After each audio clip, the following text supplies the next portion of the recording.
Good morning, students. Hope you all are safe.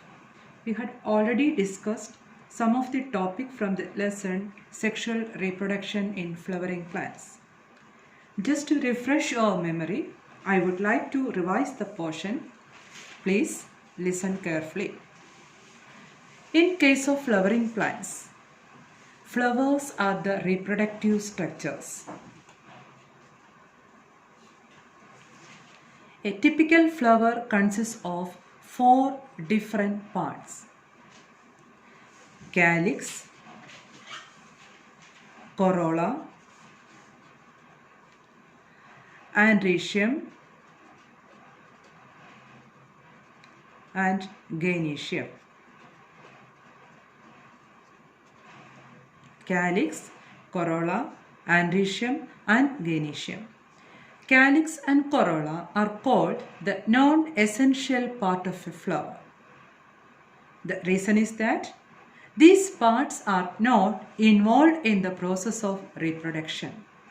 So, calyx and corolla are called the non-essential part of a flower.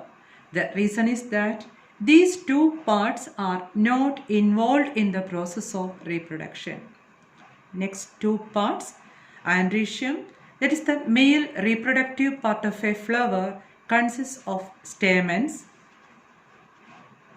Gynoecium, female reproductive part of a flower, consists of pistil or carpel.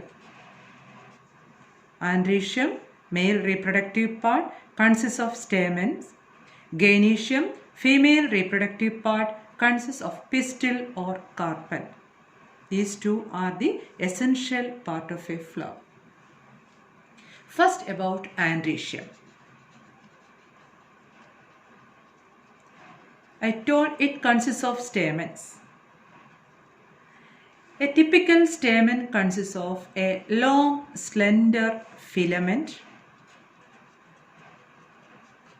and a bilobed anther. This is one lobe and this is another one lobe. So we call it as bilobed anther.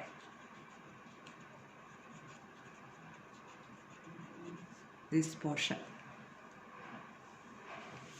Clear? So stamen consists of filament and anther.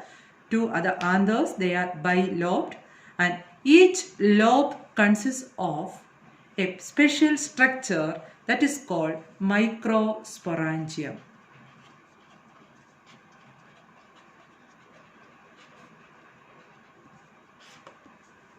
Each lobe consists of 2 microsporangia, and these microsporangia, they are present at the corners of each lobe. Here one microsporangium, here another one microsporangium. So total 2 microsporangium.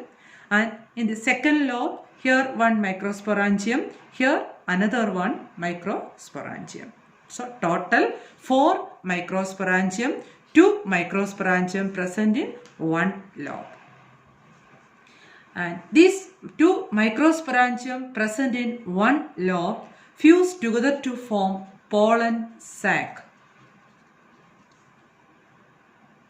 2 microsporangium, they fuse together to form pollen sac. So one lobe consists of one pollen sac and another lobe consists of another one pollen sac. So total 2 pollen sacs are present in one anther.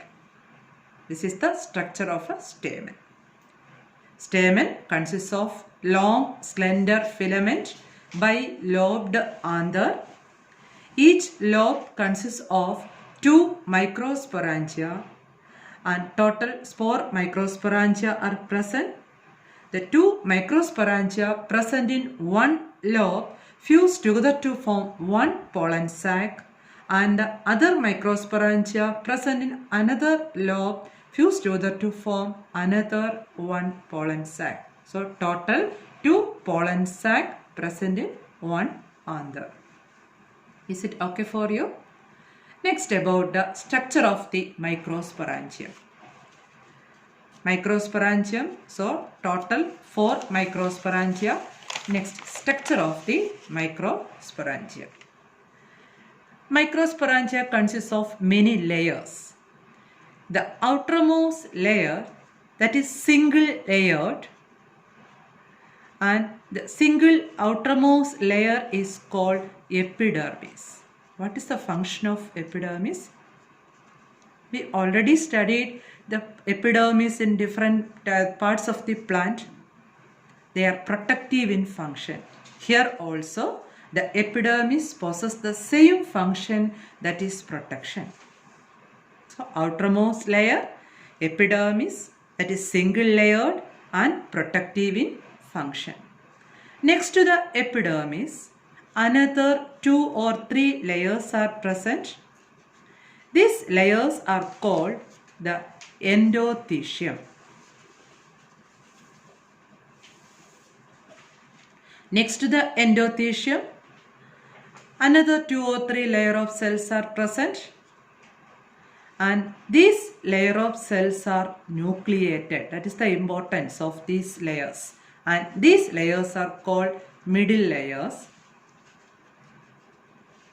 and the innermost layer of the microsporangium, that is called tapetum.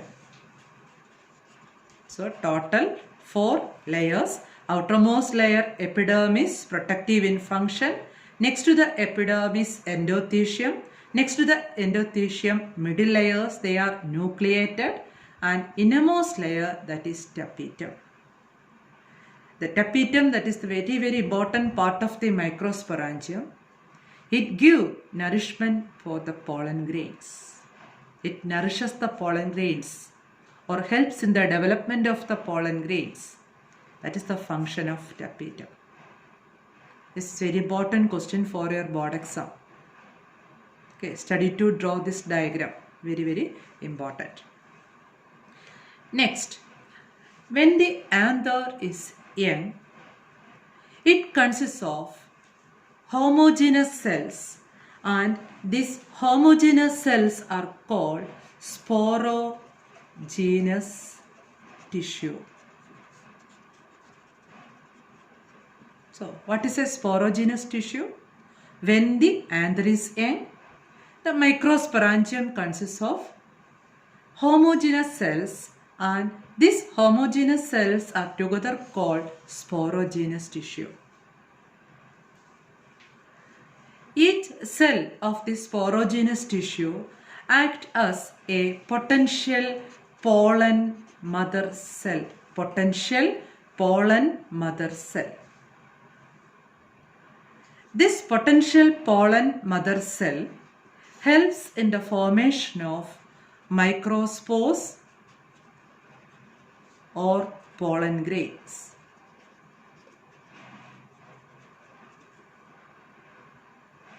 Each cell of the sporogenous tissue acts as a pollen mother cell, and from the pollen mother cell, microspores or pollen grains are released. Then, how the microspores are released from the pollen mother cell? This pollen mother cell undergoes cell division. You already studied 2 different types of cell division. Which are the 2 different types of cell division? Meiosis and mitosis. Meiosis means reduction division, and mitosis means multiplication division. Here, this pollen mother cell undergoes meiosis. 2 meiotic division, meiosis 1 and meiosis 2. First, the pollen mother cell, or we can call it as microspore mother cell. It undergoes meiosis 1 and form microspore dyad. This microspore dyad undergoes meiosis 2 and helps in the formation of microspore tetrad. Clear? So the microspore mother cell or the pollen mother cell undergoes meiosis 1 and helps in the formation of microspore dyad, and this microspore dyad undergo meiosis 2 helps in the formation of microspore tetrad. And the process of formation of these microspores from the microspore mother cell is called microsporogenesis. So, what is microsporogenesis? The process of formation of microspores from the microspore mother cell is called microsporogenesis. How the microspores produced from microspore mother cell? With the help of meiosis. Please listen.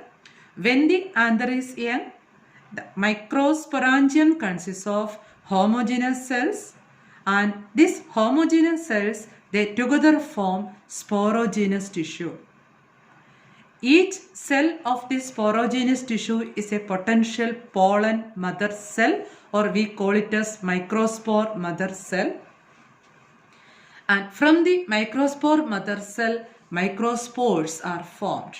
This microspores undergoes meiosis 1 and meiosis 2 and forms microspores or pollen grains. Is it okay for you? This is also another important 5-mark question for your board exam. Microsporogenesis. Clear? Then, when the anther matures, the anther break, the pollen grains or the microspores releases from the anther. This pollen grain consists of a nucleus. This nucleus undergoes another one cell division that is called mitosis. And the pollen grains with a two-celled stage is formed. One is the vegetative cell and another one is the generative cell. Listen once more. When the microspore releases from the anther, these microspores contain nucleus.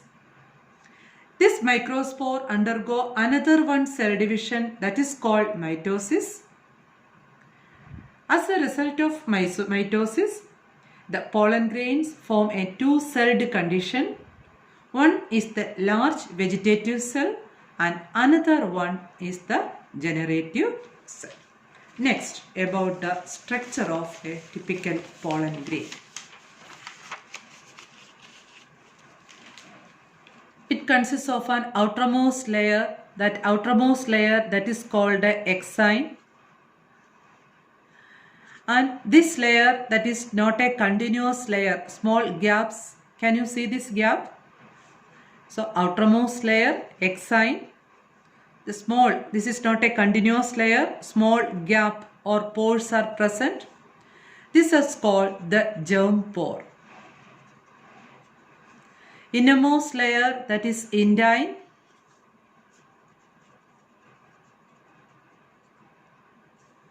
So outermost layer XII. This outermost layer is not a continuous layer and small pores or gaps are present. And we call these small pores as germ pore. Innermost layer that is indine. Clear? Then this XII layer is made up of a most resistant organic material, and this organic material is called the sporopollenin. It's very, very important. So sporopollenin, that is an important organic material present in the XII layer. This sporopollenin can withstand high temperatures, strong acids and alkali. No enzyme that degrade this sporopollenin. This sporopollenin can withstand strong acids and alkali and also withstand high temperatures. No enzyme can degrade this sporopollenin. It's very important. And the inner layer that is indine made up of cellulose and pectin. When the pollen grain germinate, pollen tubes are formed. These pollen tubes are formed from the indine layer and moves out through the germ pore. So the indine made up of cellulose and pectin. When the pollen grain germinate, pollen tubes are formed. This pollen tube moves out through the germ pore. And I told the pollen grain consists of two cells. One is the large vegetative cell and another one is the small generative cell. Most of the angiosperms, the pollen grains, they release from the anther during this two-celled stage. But in some angiosperm, the smaller generative cell again divides to form one more cell. So it dehisces or it shed or it release in the three-celled condition. Most of the angiosperm, it contains only vegetative cell and generative cell. But in some angiosperm, this generative cell again divides to form another one cell also. So a three-celled stage. This is all about the structure of pollen grain. Pollen grain, spherical in shape. It consists of an outer layer that is XII and inner layer that is Indine. The XII layer that is not a continuous layer and the Indine made up of this cellulose and pectin, and the pollen tube germinate from the Indine. The outer layer XII consists of sporopollen, and the sporopollen is an important organic material. It can withstand high temperature, strong acids and alkali, and also no enzymes can degrade this sporopollen. The pollen grains are rich in nutrients.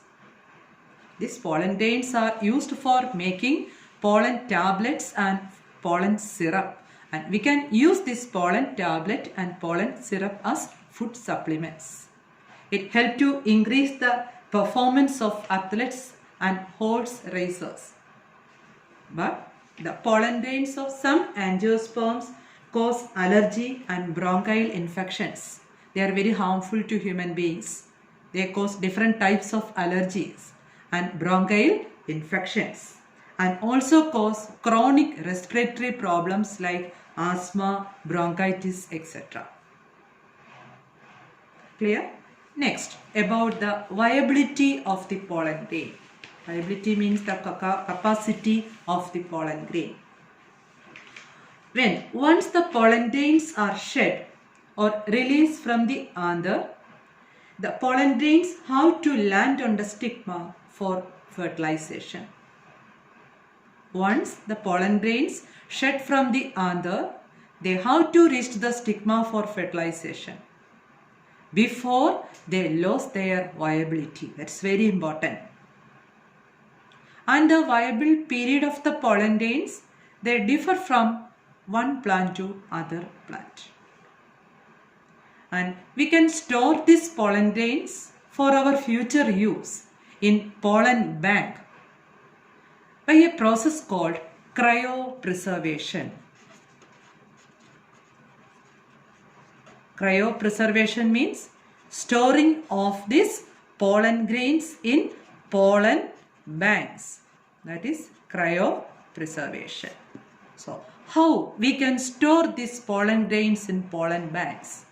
These pollen grains, they are stored in pollen banks in liquid nitrogen